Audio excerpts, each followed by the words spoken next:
Hey guys, welcome to my channel. और मैं इस चैनल पे न्यू हूँ और ये चेहरा भी आपको न्यू दिखाई दे रहा होगा।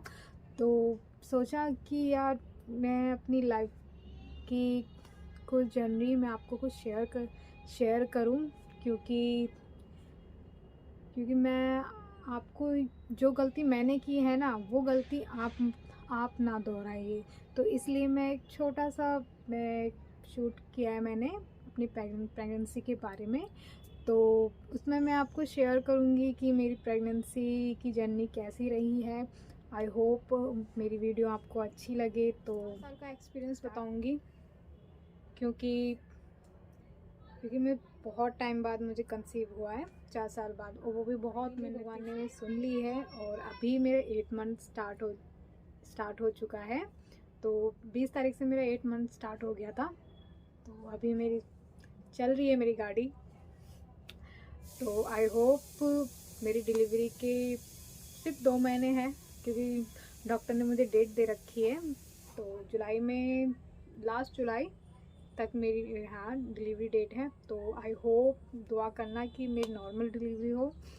तो मैं आपको बताती हूँ कि मैंने पहले मैंने क्या तो हो चुके हैं, और उसमें काफ़ी बार हमने ट्राई किया, क्योंकि कहते नहीं, शादी 1 साल तक तो वेट ही करते हैं कि खुद ही हो जाएगा, खुद ही हो जाएगा। क्योंकि काफ़ी टाइम हो गया था, कुछ कंसीव नहीं हो रहा था। और फिर आपको पता ही है कि मैरिड लाइफ कैसी होती है, इसलिए तो फिर काफ़ी बार हमने सोचा कि यार अभी तक कुछ हो नहीं पा रहा, क्या करें। ये मेरे माइंड में रहता था, क्योंकि मेरे हस्बैंड बोलते थे, वो तो हमेशा यही बोलते थे कि कोई बात नहीं, कोई नहीं, हो जाएगा, हो जाएगा, हो जाएगा। लेकिन कहते नहीं है, जो जो एक माँ होती है ना, माँ बनने की क्या खुशी होती है ना, वो एक माँ ही जान सकती है। मैंने उनसे लड़ के छुप के तो मैंने अपना ट्रीटमेंट चलाया था। फिर मैंने डॉक्टरों के चक्कर खाई मैं। फिर उन्होंने, जब मेरे ट्रीटमेंट की बारी आई, तो उसमें मुझे पीसीओडी की शिकायत आ गई थी। क्योंकि मेरा मेन रीज़न था मेरी प्रेगनेंसी में कि मेरे पीरियड्स है ना, वो रेगुलर नहीं थे। तो उसमें मुझे जब मैंने डॉक्टर से ट्रीटमेंट चलाना स्टार्ट किया, तो उसमें मुझे एक शिकायत आ गई थी कि मेरे को पीसीओडी है। फिर डॉक्टर ने बोला कि पीसीओडी तो आपकी ठीक ही नहीं होगी, क्योंकि कभी भी अल्ट्रासाउंड करवाओ, उसमें पीसीओडी आपका आएगा। फिर मुझे ये सजेशन दिया कि क्या आपको बेबी चाहिए या फिर ये तो ठीक नहीं होगा। अगर आपको बच्चा चाहिए ना, तो फिर आप उसका ट्रीटमेंट चलाइए। तो फिर मैंने उनसे बोल दिया था कि ठीक है मैम, आप मेरा ट्रीटमेंट चलाइए। फिर काफ़ी टाइम हो गया, फिर मैं 2-3 साल तक मैं ट्रीटमेंट कभी इधर चला रही हूँ, कभी उधर चला रही हूँ, लेकिन उससे भी मुझे कोई फ़ायदा नहीं हुआ मुझे। फिर उसके बाद आपको पता ही है कि हिंदू समाज में कैसे कैसे होता है। अगर ज़्यादा टाइम हो जाता है तो वो देवताओं को दिखाते हैं, किसी को दिखाते हैं कि यार कुछ चौराहे वराहे में पैर तो नहीं पड़ गया, और किसी ने कुछ करवा तो नहीं दिया है। तो ये सब चीज़ें माइंड में लोग बाग डाल देते हैं। तो मेरे माइंड में भी घुस गया था। मेरे हस्बैंड को तो बिल्कुल इन सब चीज़ों में कोई भरोसा नहीं है, उनको बिल्कुल वो भरोसा नहीं करते। लेकिन कहते नहीं है, मेरे माइंड में तो वो चीज़ घुस गया था। फिर मैंने एक बाबा है, उनको दिखवाया। तो उन्होंने भी मेरे माइंड में ये बात डाल दी कि हाँ नहीं, तुम्हारे चौराहे में पैर पड़ा हुआ है, तुम्हारे किसी ने करवा रखा है। तो मेरे माइंड में बैठ गया फिर कि नहीं। फिर मैंने अपने हस्बैंड को बहुत रिक्वेस्ट की कि नहीं, जैसा वो बोल रहे हैं वो कर दो ना। अब मेरी खुशी के लिए उन्होंने मेरी बात मान ली। फिर वो बाबा ने फिर उन्होंने कुछ टोकटा वगैरह किया उन्होंने, बट उससे कोई वो नहीं था। ट्रस्ट मी, कभी भी हो, ये बाबा, ये इन सब चीज़ों पे बिल्कुल ट्रस्ट मत करना, क्योंकि वो माइंड ख़राब कर देते हैं वो। बिल्कुल नहीं। जो गलती मैंने की है ना, वो गलती आप मत दोहराना प्लीज़, क्योंकि कहते नहीं है एक माँ बनने की इच्छा ना सब चीज़ वो करवा देती है। तो वही चीज़ मेरे साथ हुआ था। तो उन वहाँ से भी हमने करवाया, लेकिन कोई नहीं, जब कुछ होगा तभी तो उसका असर पड़ेगा। ये सब ऐसे पाखंडी ये सब बैठे रहते हैं, ये सिर्फ पैसे बनाने वाले होते हैं और कुछ नहीं है। फिर उसके बाद फिर किसी ने बोल दिया कि नहीं, एक यहाँ पे है महरौली में, ये दवाई देते हैं, ये इससे मतलब कुछ बीज वगैरह देते हैं, उससे कंसीव हो जाता है। तो वहाँ पे भी मैंने अपने हस्बैंड को फिर वहाँ पे भी मैंने अपने हस्बैंड को उनको बोला कि चलो चलो चलो। अब वो अब क्या करें, अब वो भी बेचारे क्या करेंगे, वो भी मेरी खुशी के मारे फिर वहाँ पे भी वो चले गए। फिर वहाँ से भी सब कुछ नहीं है। उसके बाद बस सिर्फ खाली डॉक्टर पे मैंने भरोसा किया बस, कि अब मुझे कहीं नहीं भटकना, बस मैं डॉक्टर से ही जैसा डॉक्टर बोलेंगे वही सब चीज़ें मैं फॉलो करूँगी। वो मेरी किस्मत है, क्या नहीं होगा बस।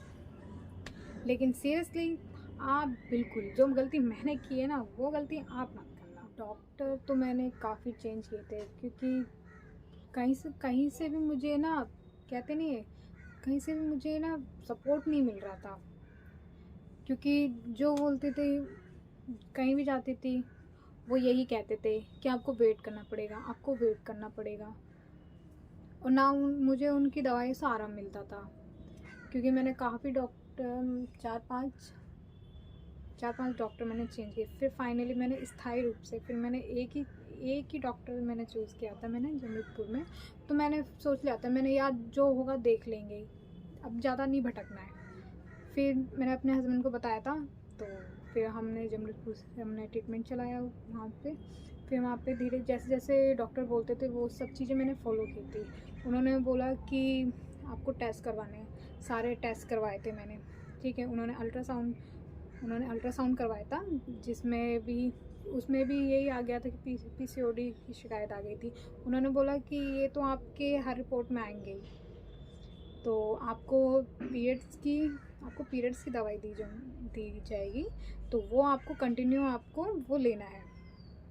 तो मैंने ठीक है, क्योंकि रिपोर्ट भी जो मैंने टेस्ट करवाया था उसमें भी रिपोर्ट में भी सब नॉर्मल था, कुछ भी नहीं था। मेरी रिपोर्ट बिल्कुल नॉर्मल थी, ना उसमें कुछ आ रहा है। तो वो फिर उन्होंने यही सजेशन दिया था मुझे कि आपको पीरियड्स की दवाई दे रही हूँ, वो आप कंटिन्यू लो, और फिर उसके बाद फिर हम आगे आपको बताएंगे। तो फिर उसके बाद हमने फिर वही स्टार्ट किया। फिर जैसे डॉक्टर ने बोला कि मतलब फिर मैंने 3 महीने कंटिन्यू दवाई खाई थी मैंने वहाँ से, क्योंकि टाइम तो मुझे वहाँ पे ट्रीटमेंट चलाते टाइम तो मुझे कम से कम 8 महीने हो गए थे, 8-9 महीने हो गए थे। तो उसमें मुझे फिर 3-4 महीने बाद में मैंने उसमें मेरे पीरियड्स रुक गए थे, क्योंकि मैं कंटिन्यू दवाई ले रही थी। तो मैंने इतना ज़्यादा, क्योंकि भरोसा मेरा टूट ही गया था, क्योंकि जब भी मैं टेस्ट करती थी, क्योंकि पीरियड्स मेरे हमेशा रुकते थे, तो जब भी मैंने टेस्ट करती थी तो उसमें हमेशा नेगेटिव ही आता था, हमेशा नेगेटिव आ रहा है। 2-3 बार चेक किया, नेगेटिव नेगेटिव नेगेटिव। तो फिर जब वहाँ से मैंने ट्रीटमेंट चलाया, फिर वहाँ उसमें भी मेरे माइंड में यही रहा था कि क्या क्या अभी भी वही चीज़ आएगा, रुक तो गए पीरियड्स बट नेगेटिव ना आए, क्योंकि अंदर से कहते नहीं आए, अंदर से वो चीज़ टूट गई थी ना, इस वजह से भरोसा। तो फिर भी भगवान का नाम लेके फिर भी मैंने चलो ट्राई करते हैं, जब इतने टाइम से ट्राई किया है तो अभी भी कर ही लेते हैं, क्या कर सकते हैं। तो फिर फाइनली फिर हस्बैंड से फिर प्रेगा न्यूज़ मंगवाया मैंने। फिर मॉर्निंग में मैंने टेस्ट किया, तो उसमें तो वही मेरे होश उड़ गए, क्योंकि उसमें जब देखा कि उसमें 2 लाइन आ गए, तो मुझे बिलीव नहीं हो रहा था। सीरियसली मुझे बिलीव नहीं हुआ था कि मेरे उस टाइम मैं सोचते मेरे आँखों में आंसू आ गए थे, और मैं समझ नहीं पाई थी मैं कैसे रिएक्ट करूँ। उसमें मुझे कुछ समझ नहीं आया, क्योंकि लाइफ में इतने साल बाद, 4 साल बाद मुझे वो खुशी मिली जो जो मुझे चाहिए थी। फिर उसके बाद फिर मैंने सोचा कि मैं क्या करूं, बता दूं नहीं बताऊं, बताऊं नहीं बताऊं, क्योंकि मुझे वो समझ ही नहीं आ रहा था कि मैं करूं क्या।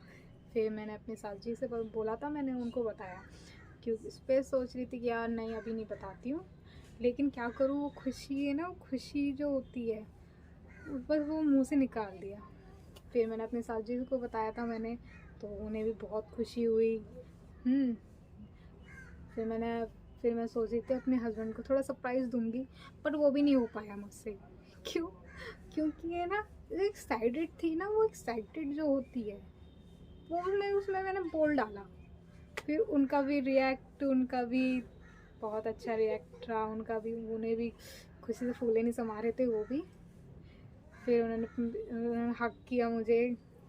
ठीक है, फिर चलो फाइनली भगवान ने हमारी सुन ली। फिर उसके बाद फिर डॉक्टर फॉलो हो रही है हर चीज़। तो ये रहा मेरी लाइफ का सबसे खुशी का दिन। तो अभी मुझे 8 मंथ स्टार्ट हो चुका है। तो 8 मंथ में मैं अपना डेली खाने पीने का रूटीन फॉलो कर रही हूँ मैं। और आगे अगर आप बोलोगे तो मैं आगे भी आप वीडियो बना के बताऊँगी कि मैं क्या रूटीन फॉलो कर रही हूँ, मैं कैसे मेरी जर्नी रह रही है मेरी, और मेरी प्रेगनेंसी हेल्दी है क्या है, तो ये सब चीज़ें मैं आपको बताऊंगी। तो आई होप मेरी वीडियो आपको अच्छी लगे, और प्लीज़ थोड़ा सा सपोर्ट करना जिससे मेरी प्रेगनेंसी जर्नी एकदम